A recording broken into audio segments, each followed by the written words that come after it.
Selamat siang, salam Jas Indo.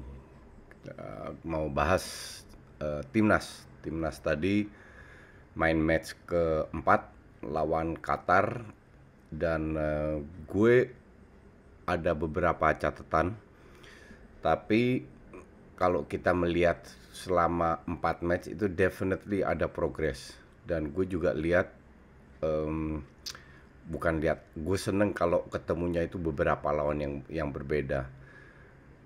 Bulgaria, Kroasia definitely itu di atas level kita, dan Arab lebih bagus, tapi kita bisa dengan fighting spirit 10 menit terakhir meraih 1 poin setelah ketinggalan 3-0, 3-1 di babak pertama kalau nggak salah, terus di menit-menit akhir bisa cetak 2 gol.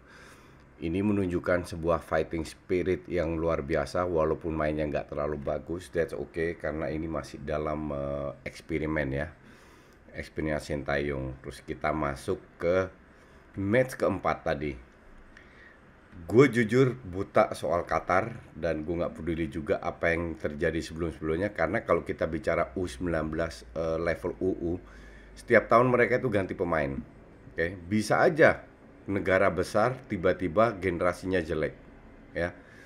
Jadi tidak ada satu tim di seluruh dunia yang bermain dengan tim yang sama. Mungkin kalau ada yang 17 tahun bisa bermain 2 tahun dalam satu dua pemain biasanya di U19 ini.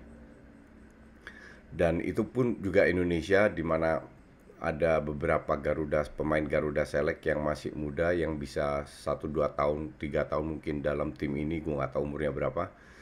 Tapi at least ini adalah sebuah progres. Jadi kelihatan banget bahwa mereka tiap tahun harus membangun tim, kita pun demikian. Tapi dengan adanya Garuda Select, at least pemain-pemain muda ini udah dihajar dulu mentalnya dan tinggal adaptasi secara strategi. Dan di usia 19 beberapa pemain bermain dan mereka punya peran cukup bagus. Tapi kita kembali ke matchnya.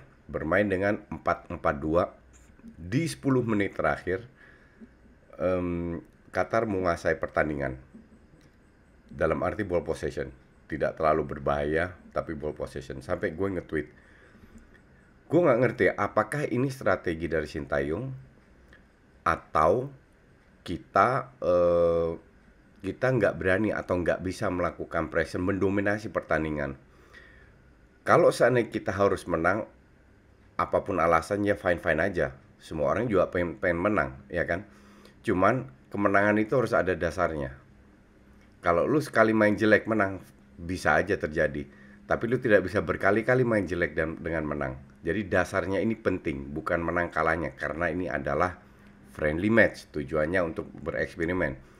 Dan somehow gue lihat beberapa titik cerah yang bagus yang diterapkan, yang sudah ada progres dalam 4 pertandingan. Em, Asumsi kita berandai-andai ini adalah sebuah strategi. Tapi seharusnya lawan tim yang tidak terlalu kuat, harusnya kita juga bisa bereksperimen untuk mendominasi pertandingan. Mendominasi pertandingan artinya dimulai dengan ball possession. Ball possession bisa berjalan lancar kalau positioning benar dan akurasi passing benar.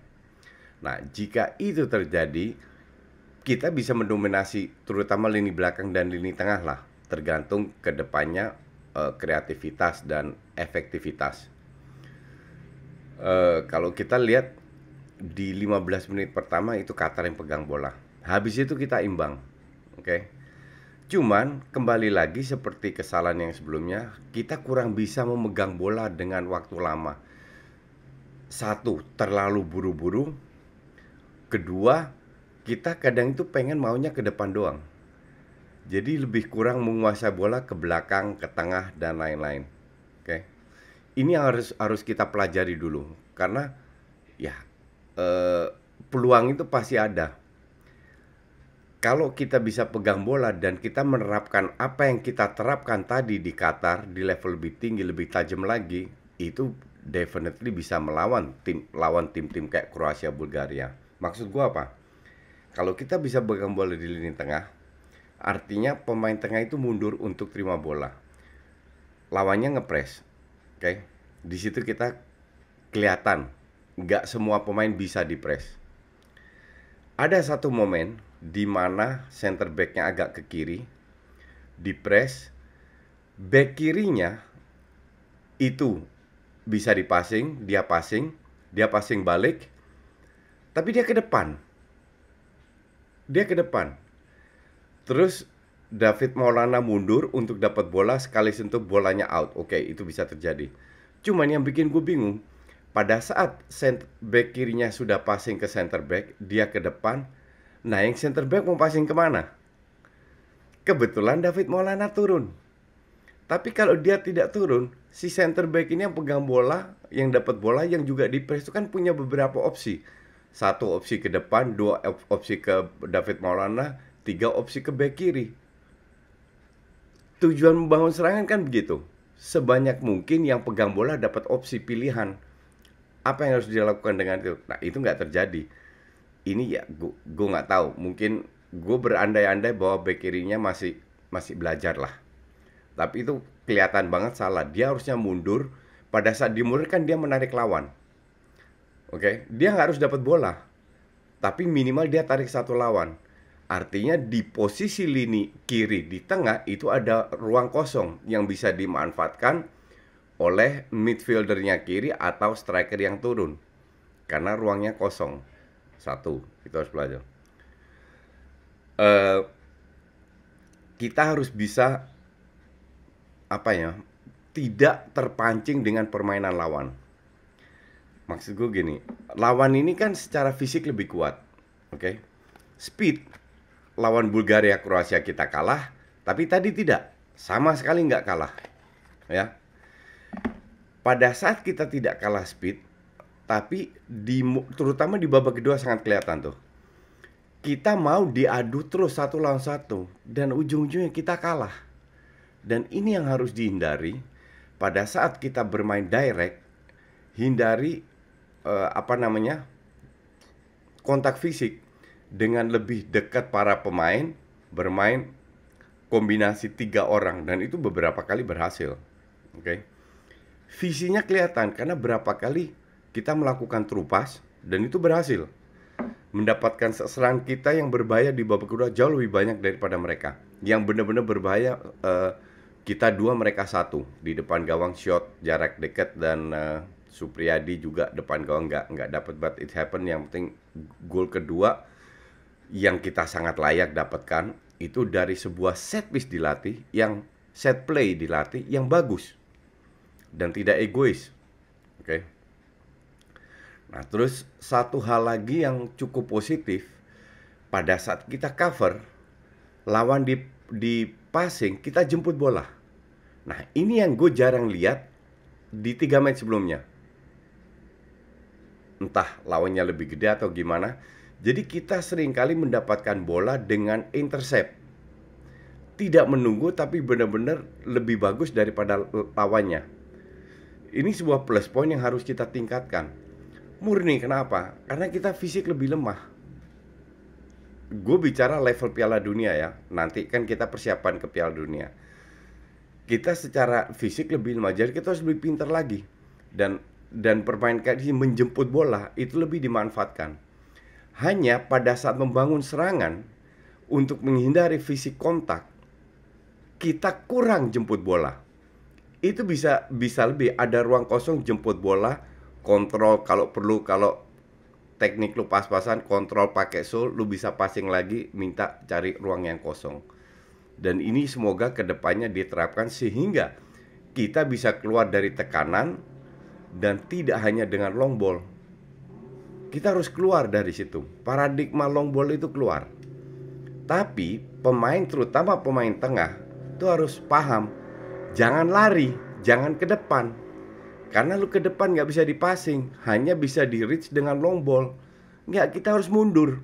Biar yang center back yang pegang bola, entah kiper, entah siapapun, itu punya banyak pilihan untuk melakukan passing. Ya. Dan tapi secara overall, gue bilang babak pertama so-so, babak kedua jauh lebih bagus. Dan yang bagus lagi, seperti lawan Arab, 10 menit terakhir kita ngepres gila-gilaan, habis-habisan.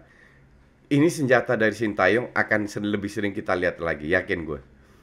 Karena lawan Arab membuahkan gol, lawan Qatar pun juga gol, ya kan?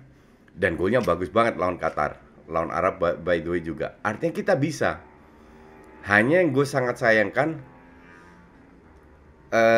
kebetulan kita bisa nguber lawan Arab 3-1 ke 3-3 tadi satu. Tapi kalau lawan tim yang gede yang bisa pegang bola, lu cuma 10 menit ngepres, ya selesai juga. Nah, hal-hal kayak gini semoga ada solusinya ke depan dari Sintayong, terutama pergerakan positioning dan main kalem lagi terima bola.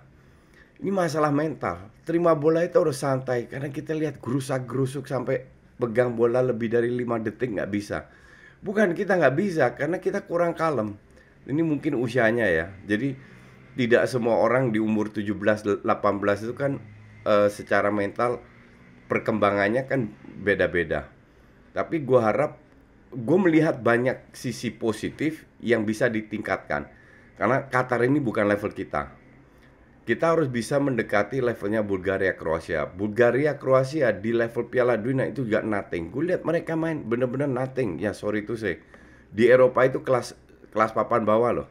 Kalau lu lihat Spanyol, Belanda, Inggris, Jerman yang U19 mainnya udah kayak profesional.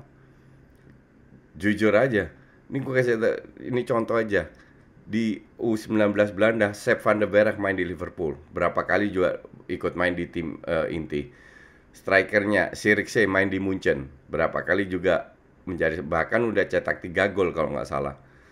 Ini akan mungkin Indonesia akan ketemu selevel itu di Piala Dunia. Oke.